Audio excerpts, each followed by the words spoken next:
સુધી સમાચાર સુરતમાંથી માંડવી કીમ રોડ પર ટ્રકના કેબિનમાં આગ લાગી। અચાનક આગ લાગતા અફરાતફરીનો માહોલ સર્જાયો। ટ્રકમાં બ્લાસ્ટ થયા બાદ આગ લાગી હોવાનું અનુમાન।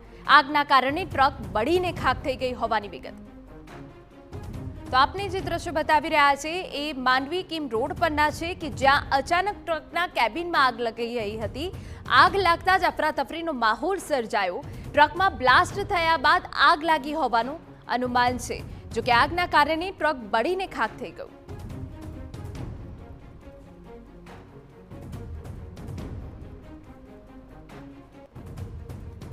तो अचानक आग लगता अफरातफरीनो माहौल सर्जाई गयो हतो। आपने दृश्यो बतावी रह्या छे।